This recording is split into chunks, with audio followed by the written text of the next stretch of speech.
Hello everyone, welcome to the channel physics famous. मैं हूं पार्थ और आज मैं स्टार्ट करने जा रहा हूं फिजिक्स का एक important chapter orthogonal and curvilinear coordinate. ये इस चैप्टर का पहला वीडियो है और ये बिल्कुल बेसिक सा वीडियो है। इसमें हम बेसिक चीज़ें डिस्कस करेंगे कि ऑर्थोगोनल कर्वीलिनियर कोऑर्डिनेट्स क्या है और उसके कुछ बेसिक टर्म्स जो कि हम बाद में यूज़ करने वाले हैं। तो वीडियो को लास्ट तक ज़रूर देखें, ये आपके लिए हेल्पफुल होगा ऑफ कोर्स। तो पहले हम आते हैं कि कर्वीलिनियर कोऑर्डिनेट्स क्या है, उसके डेफिनेशन को हम थोड़ा समझने की कोशिश करते हैं। मान लो ये एक पॉइंट P है, इसका कोऑर्डिनेट है x, y और z। कार्टेशियन कोऑर्डिनेट है x, y, z। अब इसके इन्हीं कोऑर्डिनेट को हम x, y, z को छोड़कर कुछ नए कोऑर्डिनेट से रिप्रेजेंट कर सकते हैं, जैसे u, v और W। ये तीन अलग अलग कोऑर्डिनेट से हम रिप्रेजेंट करें एक्स वाई जेड छोड़कर। अब अगर हम x को ऐसे लिख सके कि x is a function of u v w, मतलब x को हम इन तीनों के फंक्शन में लिख सकते हैं। जैसे कि मान लो x इक्वल टू हमने लिख लिया कि x equal to U square v w, ऐसे एक ऐसे रिप्रेजेंट कर सकते हैं। तो और सेम इसी तरह से जैसे x को रिप्रेजेंट किया है, वैसे अगर y को भी कर सकते हैं कि u v w। और सेम अगर z को भी हम इन u v w से रिप्रेजेंट कर सकते हैं। और अगर हम u को भी in terms of x, y और z ऐसे लिख सकते हैं, तो उसको हम कर्वीलिनियर कोऑर्डिनेट्स कहते हैं। मान लो कि u को भी हम लिख लिए कि u को u equal to x, y, z, ये समथिंग ऐसे ही मैंने एक फंक्शन लिख दिया। अगर ऐसे रिप्रेजेंट कर सकते हैं कि देखो P एक पॉइंट है, उसके कार्टेशियन कोऑर्डिनेट है x, y और z। अब इसको ही हम इसी पॉइंट को हम x, y, z को छोड़कर तीन अलग अलग कोऑर्डिनेट से रिप्रेजेंट कर रहे हैं, जो कि है u, v और w। अगर अब x को हम u v w के फंक्शन से रिप्रेजेंट कर सकते हैं, y को भी u v w के फंक्शन से रिप्रेजेंट कर सकते हैं और z को भी u v w के कुछ फंक्शन से रिप्रेजेंट कर सकते हैं। और अगर उसी तरह से u को भी x y z से रिप्रेजेंट कर सकते हैं, v को भी एक्स वाई जेड से रिप्रेजेंट कर सकते हो और W को भी एक्स वाई जेड से रिप्रेजेंट कर सके, तो उसको ही हम बोलते हैं कर्वीलिनियर कोऑर्डिनेट्स। ठीक है। अब इसी चीज को अच्छे से फील कराने के लिए मैं एक एग्जांपल लेता हूं।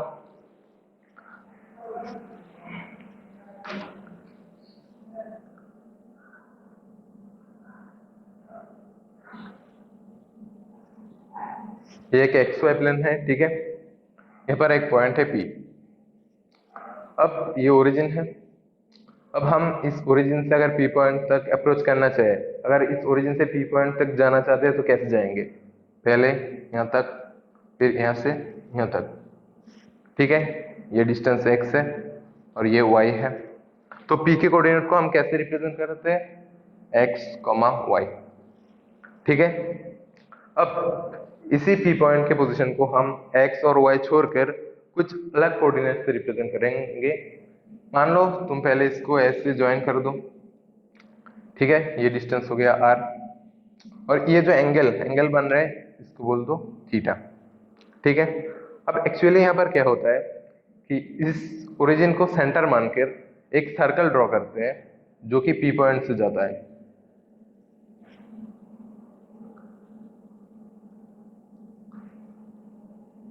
ठीक है।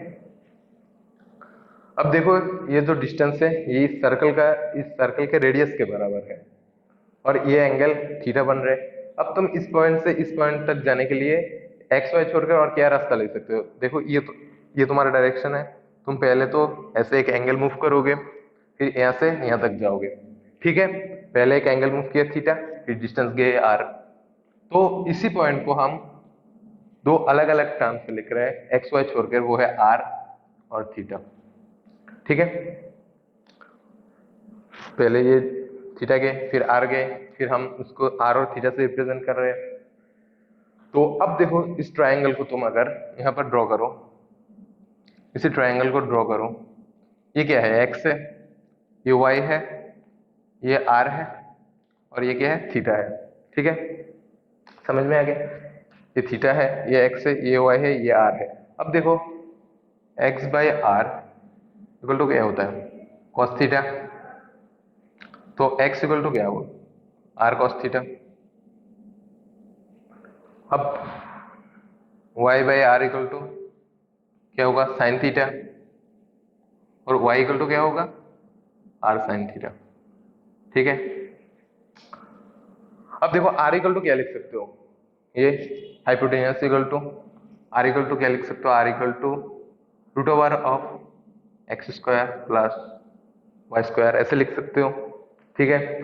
और थीटा को क्या लिख सकते हो? थीटा इक्वल टू, देखो थीटा ये हाइट है, ये बेस है, फिर tan inverse Y by X. ठीक है, हम ऐसे लिख सकते हैं। अब यहाँ पर देखो क्या हो रहा है, इसी पॉइंट को पहले हमने एक्स और वाई से रिप्रेजेंट किया है, उसको ही पहले एक्स और वाई है, उसको हम एक्स वाई छोड़कर दो अलग अलग कोऑर्डिनेट से रिप्रेजेंट कर रहे हैं। ठीक है, वो है आर और थीटा, दो अलग अलग से रिप्रेजेंट कर रहे हैं। अब देखो यहाँ पर एक्स एक फंक्शन है आर और थीटा के। ठीक है, हमने ऐसा निकल लिया। अब इसको हम लिख सकते हैं as is a function of R and theta, क्योंकि यहाँ पर दिखाई दे रहा है आर और थीटा का फंक्शन है। और वाई, वाई को भी हम क्या लिख रहे हैं? आर और थीटा के एक function, Y equal to R sine theta, मतलब वाई आर और साइन थीटा के एक फंक्शन लिख पा रहे हैं। और आर को भी देखो हम एक्स और वाई के फंक्शन से लिख पा रहे हैं, क्योंकि R equal to root over X square plus Y square, मतलब क्या? आर एक्स और वाई के एक फंक्शन है। अब थीटा को भी हम एक्स और वाई के फंक्शन में लिख पा रहे हैं। तो पहले हमने जो डिफिनेशन दिया था वो देखो इसके साथ कैसे सिमिलर है। पहले एक्स वाई एक कोऑर्डिनेट का, एक पॉइंट का कोऑर्डिनेट है एक्स वाई, उसको हम एक्स वाई छोड़कर आर और थीटा से रिप्रेजेंट कर रहे हैं। और एक्स इक्वल टू आर और थीटा के एक फंक्शन हमने दिखा लिया। और वाई को भी हमने एक फंक्शन दिखाया जो कि आर और थीटा का एक फंक्शन है। अब थीटा को भी हमने एक्स और वाई के फंक्शन में दिखा, और आर को मतलब जो पहले था उसके साथ ये सिमिलर हो गया। तो ऐसा ही कुछ होता है, अगर तुम 3D में देखोगे, 3D में ऐसा होता है ना, एक्स, सॉरी ये एक्स है, वाई है और ये जेड है। यहाँ पर एक पॉइंट है, तो पहले यहाँ से यहाँ तक, यहाँ से यहाँ तक आते हैं, फिर इस पॉइंट को क्या क्या कहते हैं? एक्स वाई जेड, ऐसे ऐसे कहते हैं।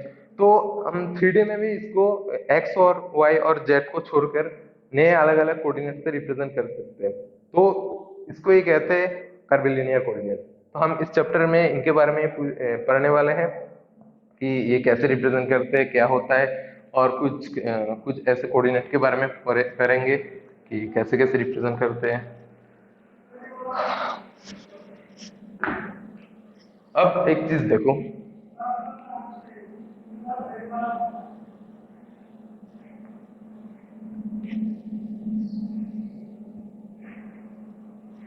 ठीक है, ये एक कार्टेशियन कोऑर्डिनेट है।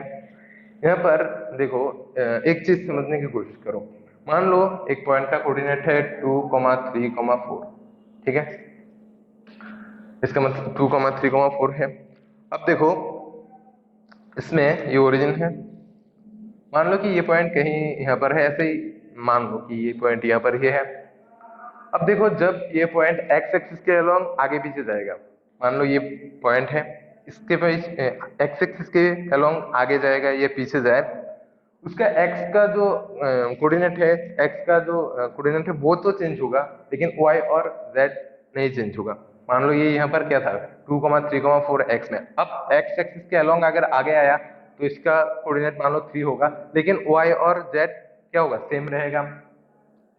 सेम इसी तरह से अगर कोई पॉइंट y, मान लो यही पॉइंट अगर y एक्सिस के अलोंग आगे पीछे जाए, यही पॉइंट अगर y एक्सिस के आगे पीछे जाए, तो इसका x और y तो सेम, x और z तो सेम रहेगा, लेकिन y चेंज होता रहेगा। और अगर z एक्सिस के अलोंग चलता रहे तो इसका z का जो वैल्यू है वो चेंज होता रहेगा, लेकिन और x और y जो है वो कांस्टेंट रहेगा। मतलब आप जिस एक्सिस के अलोंग आगे पीछे जाते हो उसका जो वैल्यू है वो चेंज होगा, लेकिन जो और बाकी दो का वैल्यू चेंज नहीं होता। ठीक है,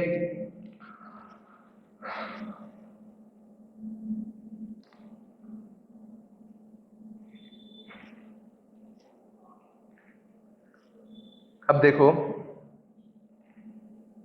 अब मैंने जो जो चीज बोला है अभी उसके साथ हम कर्विलिनियर कोऑर्डिनेट को थोड़ा कनेक्शन बनाना चाहते हैं कि कैसे बनाएं। अब एक चीज समझने की कोशिश करो कि मान लो अगर एक्स प्लेन और एक्स एक्सिस के अलोंग कोई प्लेन और वाई एक्सिस के अलोंग कोई प्लेन अगर आपस में मिल जाते हैं तो क्या होता है। मान लो यहाँ पर देखो, ये एक्स एक्सिस को रिप्रेजेंट कर रहे हैं, ठीक है, ये एक्स एक्सिस है, एक्स एक्सिस के अलोंग एक प्लेन है, ये एक्स एक्सिस मान लो और ये एक प्लेन है। अब ये क्या है, ये मान लो एक प्लेन है जो कि वाई एक्सिस के अलोंग है। अब अगर ये दोनों अगर आपस में मिलते हैं तो ये थोड़ा इमेजिन करना थोड़ा मुश्किल है। मान लो ये एक्स एक्सिस के एक प्लेन है, यहाँ से दिखाने की कोशिश कर रहा हूँ। अब इसके साथ अगर वाई एक्सिस का अलोंग एक प्लेन, ये वाई एक्सिस के अलोंग प्लेन है, ये वाई एक्सिस के अलोंग प्लेन है और ये एक्स एक्सिस के अलोंग प्लेन है। अगर ये दोनों आपस में मिलते हैं तो देखो एक लाइन बनता है, ये जो है यहाँ पर एक लाइन बनता है जो कि जेड एक्सिस की तरफ होता है, ठीक है। ये एक्स एक्सिस की तरफ, ये वाई एक्सिस की तरफ अगर मिलते हैं तो एक लाइन बनता है जो कि जेड एक्सिस की तरफ होता है।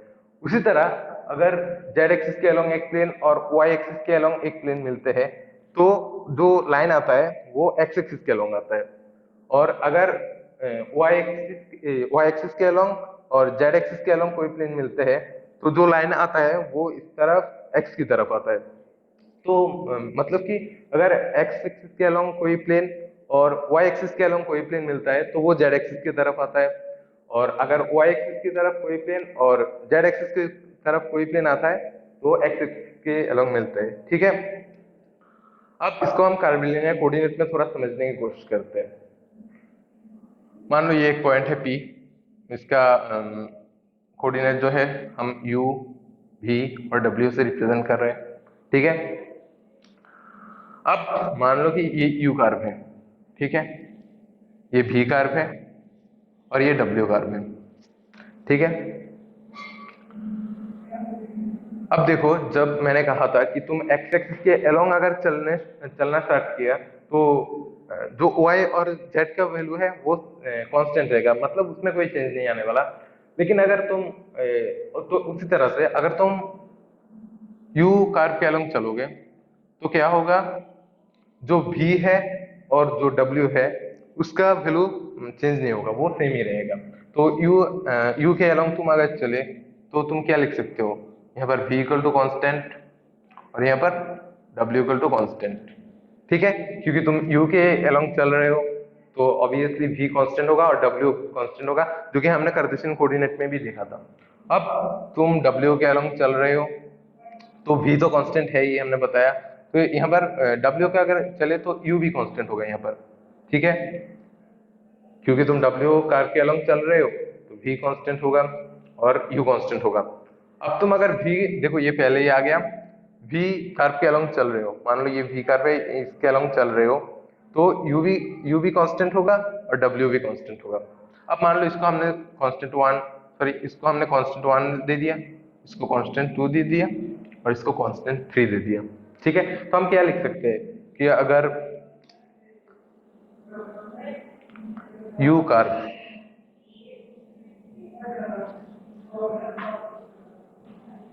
इन u कर्व क्या है, v कांस्टेंट है, v इक्वल टू c1 क्योंकि ये कांस्टेंट है, और sorry c2 and w equal to क्या, c3, ठीक है। u कर्व में क्या है, v और w कांस्टेंट है।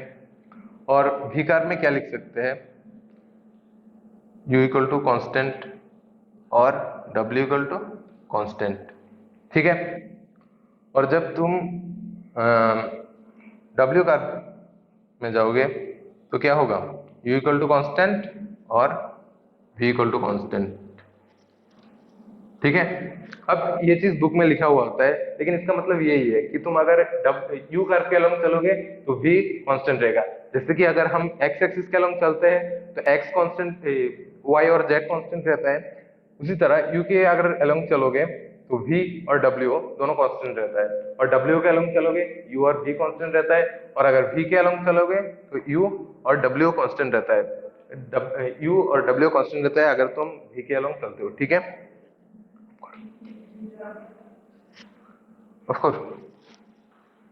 अब हम इन जो तीन कर्व है इनके अलोंग जो इनके डायरेक्शन निकालने की कोशिश करते हैं, ठीक है। अब एक अगर ये कर्व है तो इसके डायरेक्शन मान लो इस पॉइंट पे, हम डायरेक्शन को कैसे लिखते हैं, इस तरफ टेंजेंट के अलोंग। अब ये डायरेक्शन हम कैसे निकालते हैं, इसका डेरिवेटिव करके, इसको डेरिवेटिव करेंगे तो ही ये डायरेक्शन आएगा, ठीक है। अब सेम इसी तरह से इन कर्व पे भी हम जो डायरेक्शन है वो निकालेंगे। तो इसका डायरेक्शन किस तरफ आएगा, इस तरफ कुछ, और इसके इस तरफ, और इसका इस तरफ, ये तीन डायरेक्शन आएंगे।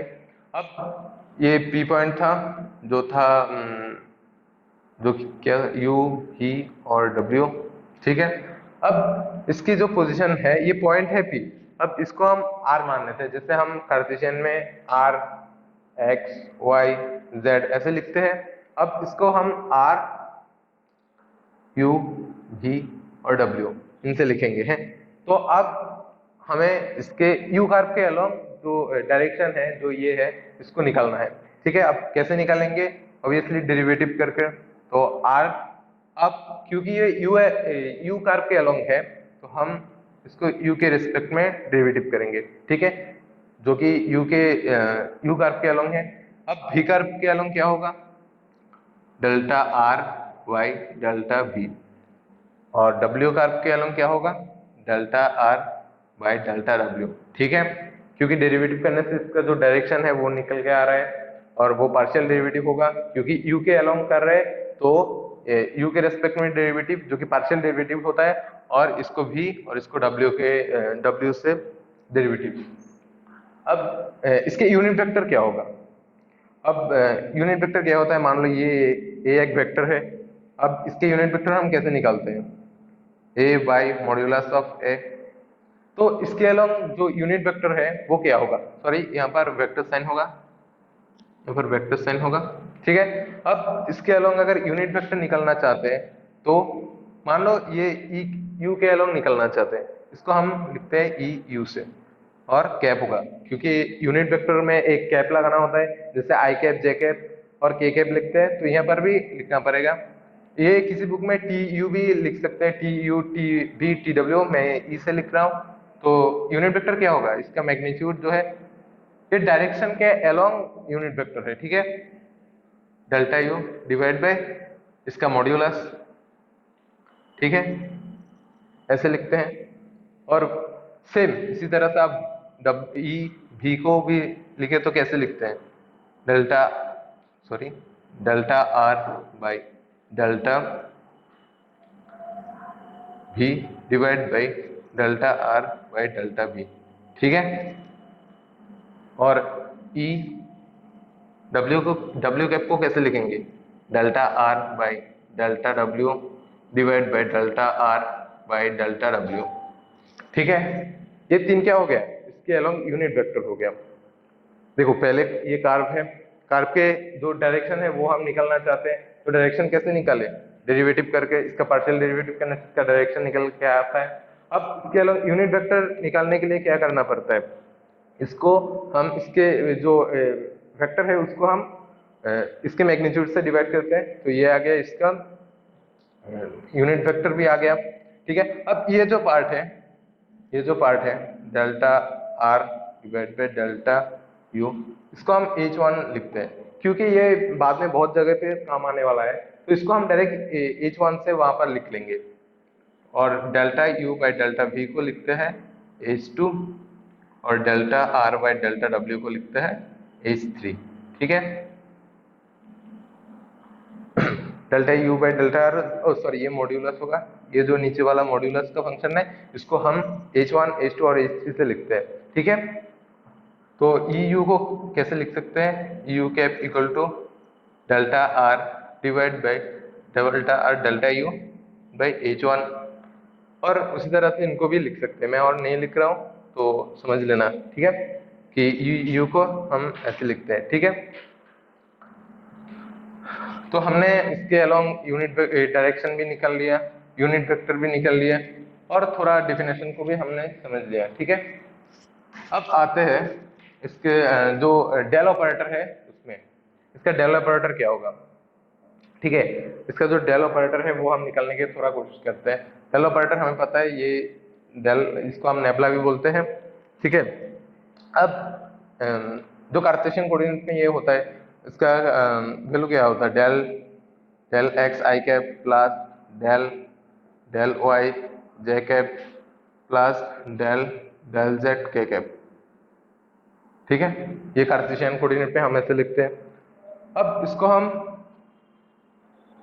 कार्टेशियन कोऑर्डिनेट में लिखना चाहते हैं, तो इसको लिखेंगे ई U cap by H1 delta delta U, क्योंकि ये ई यू है तो ये डेल्टा यू होगा, प्लस ई भी H2 डेल्टा डेल्टा भी plus E W cap by H3 delta delta W. अब इसका भी एक प्रूफ है, छोटा सा एक प्रूफ है, लेकिन वो ज्यादा जरूरी नहीं है और वो पूछता भी नहीं है। तो तुम्हें ये जो वैल्यू है इसको डायरेक्ट याद रखना है। अब तुम चाहो तो इसका जो सिस्टम है, इस सिस्टम से अगर तुम इसको निकालना चाहते हो तो ये भी सेम ही आएगा। ठीक है, तो यहाँ पर एच नहीं था, मतलब क्योंकि वहां पर H1 H2 H3 तीनों 1 ही आ रहा है, तो इसलिए वहां पर लिखने की जरूरत भी नहीं है।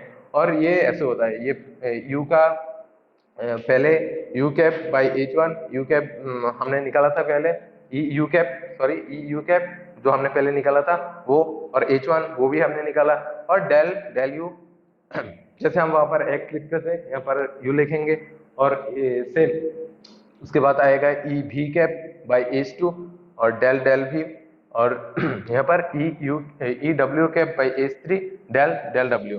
ठीक है, ये जो होता है ये होता है डिफरेंशियल ऑपरेटर, जो हमें बहुत काम में आने वाला है। अब अगर हमें ये डिफरेंशियल ऑपरेटर पता चल गया है तो हम इससे क्या तीन चीज निकाल सकते हैं, तीन नहीं, यहाँ पर एक्चुअली हम चार चीज निकालेंगे। एक है ग्रेडियंट, एक है डाइवर्जेंस, कार्ल और लैप्लासियन ऑपरेटर। ये चार चीज हम निकालेंगे। चारों चीज इस पे ही डिपेंड करता है, ज्यादा कुछ डिफरेंस नहीं है। मतलब तीन में तो डिफरेंस है ही नहीं, लैप्लासियन थोड़ा डिफरेंस है। अब अगर ये पता चल गया है तो हम पहले ग्रेडियंट निकालते हैं। तो ग्रेडियंट क्या होता है, ग्रेडियंट जो होता है ये फाइव फाइव को मान लो, एक फाइव इक्वल टू क्या, एक मान लो कि φ1 प्लस φ2 प्लस φ3। अब सॉरी ऐसे नहीं लिखते,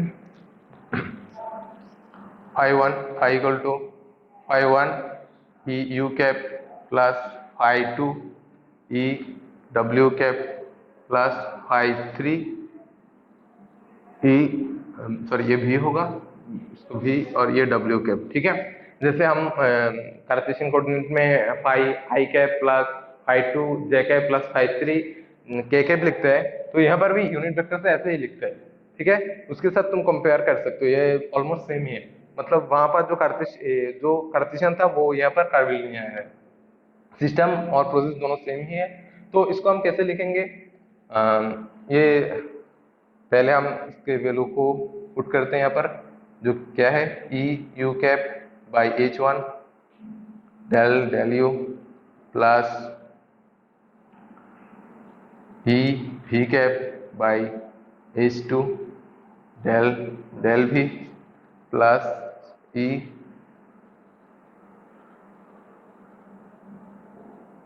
डेल डेल डब्ल्यू। ठीक है, ये डिफरेंशियल ऑपरेटर हो गया। अब ये फाइव। ठीक है, अब सिंपली इसको हम जो है इसको यहाँ पर अंदर पुट करा देंगे, तो ये अंदर आएगा तो कैसे क्या होगा, यहाँ पर भी होगा, यहाँ पर भी होगा, और यहाँ पर भी ऐसे ही होगा, और ये है ग्रेडियंट। ठीक है, अब इसके अंदर u का भी एक फंक्शन होगा, v का, मान लो कि फाइव इक्वल टू क्या है, फाइव इक्वल टू अगर मैंने डायरेक्ट दे दिया कि u v w, ठीक है, या फिर five equal to U square v w, ऐसा ही तो कुछ होगा ना। फाइव क्या है, फाइव इन कर्वीलिनियर कोऑर्डिनेट का एक फंक्शन ही तो होगा, तो इसमें u v और w तीन रहेंगे। तो यहाँ पर हम फाइव को पहले u के रेस्पेक्ट में डिफरेंशियल करेंगे, फिर v के रेस्पेक्ट में, फिर w के रेस्पेक्ट में। ठीक है, जो कार्टेशियन में करते थे वैसे ही है। ठीक है, तो ये क्या आ गया, इसका जो ग्रेडियंट है वो आ गया। ठीक है, ग्रेडियंट आ गया। अब डाइवर्जेंस में आते हैं। डाइवर्जेंस क्या होता है, तो ऑलमोस्ट सेम ही है। डॉट, वहां पर क्या होता है, हम फाई का सिर्फ वैल्यू बैठाते हैं और बीच में ये डॉट नहीं होता है। यहाँ पर फाई का वैल्यू नहीं बल्कि मैग्नीट्यूड बैठाएंगे और बीच में ये डॉट होगा, ये डॉट प्रोडक्ट है। ठीक है, तो पहले इसको वैल्यू को पुट कर देते हैं, जो कि है E U cap by H one del del U plus E V cap by H two del del V plus E W cap by H three del del W. ठीक है, ये डिफरेंशियल ऑपरेटर का फंक्शन। और phi का value क्या है, ये देखो ये है।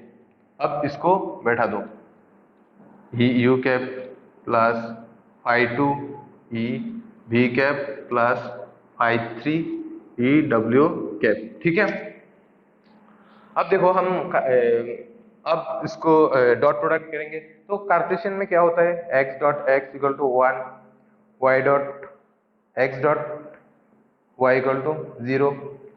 यहाँ पर भी सेम ही होगा। तो देखो ये u कैप है और ये ई यू कैप है, ये ई यू ये ई यू, तो इनका डॉट प्रोडक्ट डायरेक्ट, तो ये 5 1 जो है वो यहाँ पर आएगा। तो ई यू तो आपको नहीं रहेगा, ठीक है, क्योंकि ये दोनों मिलके 1 हो गए। ठीक है, E U cap dot E U cap equal to 1। जैसे हम X X sorry sorry sorry sorry I cap dot I cap equal to 1 लिखते हैं, एक्स नहीं होगा आई कैप होगा। ठीक है, पहले मैंने गलत लिखा था, ये आई कैप होगा। जैसे I cap dot I cap equal to 1 होता है, वैसे ही U dot E U dot E U cap और ई यू कैप दोनों का डॉट प्रोडक्ट 1 होगा। तो यहाँ पर ये दोनों 1 हो रहे हैं, तो क्या आएगा 1 by H one del del U 5 1। अब ये और ये अगर डॉट प्रोडक्ट करे तो 0 हो जाएगा, मतलब ये नहीं रहेगा।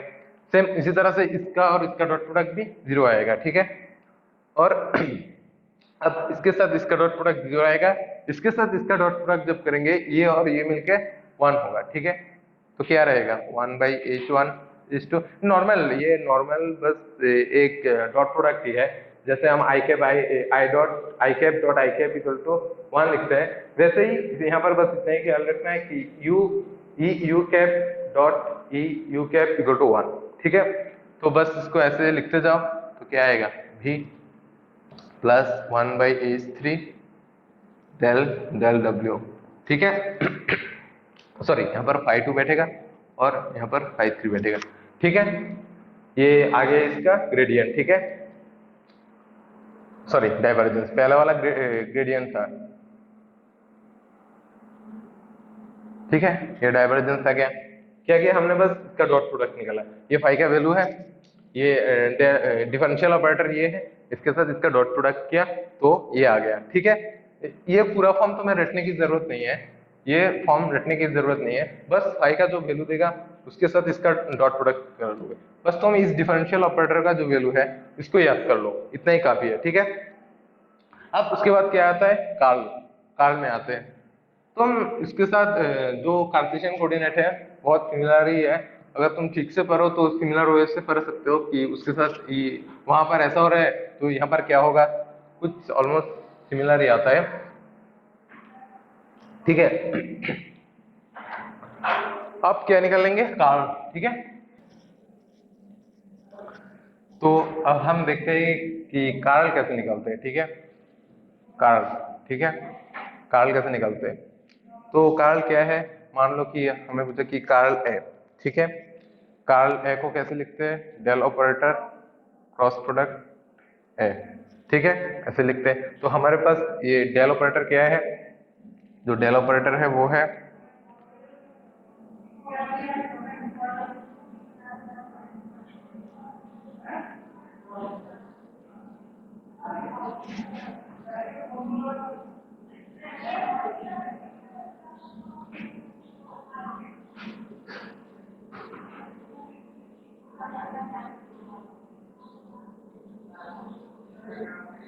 ये है डेल ऑपरेटर। ठीक है, अब इसको मिटा देता हूं। अब हम काल कैसे निकालते हैं इसको, क्रॉस प्रोडक्ट को। तो पहले ऊपर के यहाँ पर क्या होगा, जो यूनिट वेक्टर्स है वो सब बैठेंगे, ई यू, ई भी कैप और ई डब्ल्यू कैप। ठीक है, पहले जो यूनिट वेक्टर है वो सब बैठेगा। तो पहले E U, E V, E W. ठीक है, उसके बाद इस रो में क्या बैठेगा, जो इस यूनिट वेक्टर के साथ जो है वो रिमेनिंग पार्ट बैठेगा। देखो यहाँ पर ये रिमेनिंग पार्ट है, ये बैठेगा 1/h1 डेल डेल यू। यहाँ पर क्या बैठेगा, इसके रिमेनिंग पार्ट यूनिट वेक्टर के साथ जो रिमेनिंग रहता है वो यहाँ पर बैठेगा 1/h2 डेल डेल यू। और यहाँ पर ये रिमेनिंग पार्ट, ठीक है, 1/h3 डेल डेल डब्ल्यू, ये भी है। ठीक है, पहले इस रो पे बैठेगा जो यूनिट वेक्टर्स है वो सब बैठेंगे, तो E you, E V, E W. और उसके बाद इस रो में क्या बैठेंगे, जो यूनिट वेक्टर के साथ जो रिमेनिंग पार्ट है वो क्या है, यहाँ पर ये है, यहाँ पर ये है और यहाँ पर ये है। अब हमने क्या बताया था, मान लो कार्ल ऑफ कुछ तो कहेंगे, जो यहाँ पर जैसे कार्ल ए है, वहां पर हमने कार्ल फाई बोला था पहले, जो डाइवर्जेंस निकाले थे वहां पर फाई लिखे थे, और जहां पर ग्रेडियंट था वहां पर भी फाई था। और फाई का वैल्यू क्या था, phi equal to φ1 E U cap plus φ2 E V cap plus φ3 E W cap. ठीक है, तो यहाँ पर क्या बैठेगा इस थर्ड रो में, ई यू के साथ जो वैल्यू है वो φ1, यहाँ पर φ2 और यहाँ पर φ3। ठीक है, अब यहाँ पर कार्ल अगर ए दिया है और ए का वैल्यू है a1 ई यू कैप, तो यहाँ पर a1 a2 a3 ऐसे बैठेगा, जो भी दिया हुआ है उसका वो ही बैठेगा। अब यहाँ पर हम एक जनरल ले रहे हैं जो कि फाई है और फाई का वैल्यू ये है, तो ऐसे ही बैठेगा। ये कार्टेशियन कोऑर्डिनेट के साथ रिलेट करके ऐसा लिख सकते हैं हम। तो ये है कार्ल का वैल्यू। अब कुछ बुक में इसको मॉडिफाई करके भी लिखते हैं कि h1 को पहले कॉमन ले लेते हैं, फिर यहाँ से h2 को कॉमन लेते हैं, फिर 1/h3 को कॉमन लेते हैं, तो घुमा फिरा कर इसको ही घुमा फिरा कर लिखते हैं। तो एक्चुअल चीज यही है, कुछ बुक्स में थोड़ा अलग भी लिख सकते हैं, लेकिन एक्चुअल ये है। तो ये था कि हम कार्ल कैसे निकाल सकते हैं। ठीक है, अब अगला एक और चीज बचा हुआ है जो कि है लैप्लासियन ऑपरेटर, जो कि है डेल स्क्वायर। ठीक है,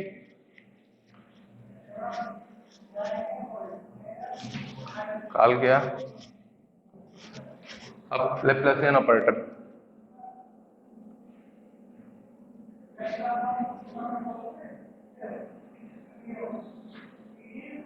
ठीक है, लैप्लासियन ऑपरेटर क्या होता है, लैप्लासियन ऑपरेटर होता है डेल स्क्वायर।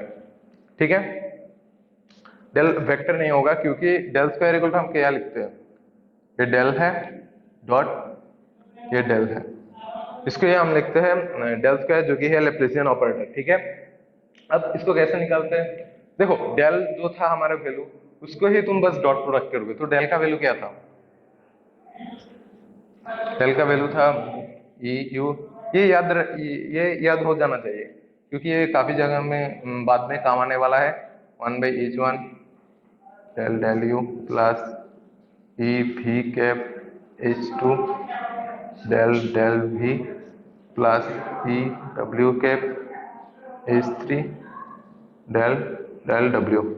ठीक है, ये फिर से इसी के साथ इसका डॉट प्रोडक्ट होगा। ठीक है, तो डॉट में ये नीचे के लाइन पे लिख रहा हूँ, वहां पर कवर नहीं होगा। तो E U cap by h1 del del U plus E V cap h2 del del v plus E W cap h3 del del w।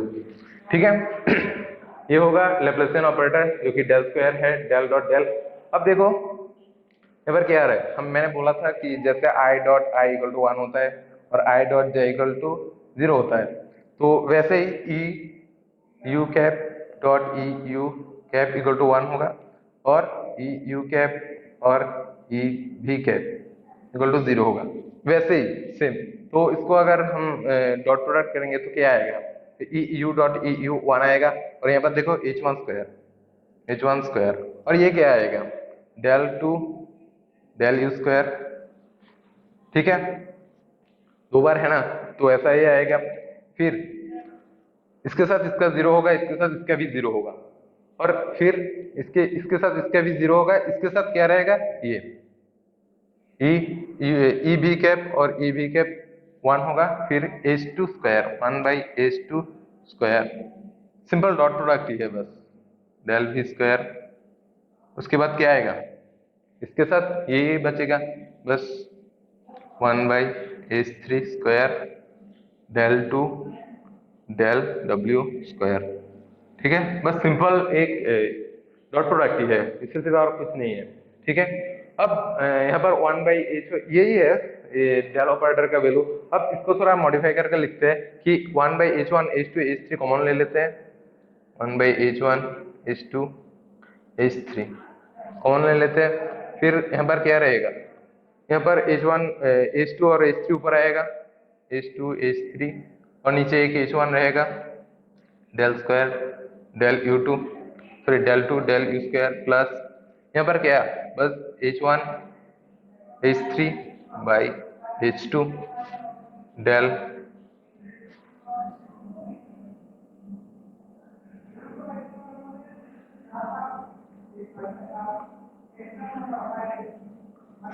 ऐसे ही कुछ आएगा। अब देखो इसको अगर फिर से मल्टीप्लाई करेंगे तो यही लाइन आएगा। इसको थोड़ा हमने ठीक से लिखा है क्योंकि ज्यादातर बुक में डेल जो लैप्लासियन ऑपरेटर है इसको ऐसे लिखते हैं।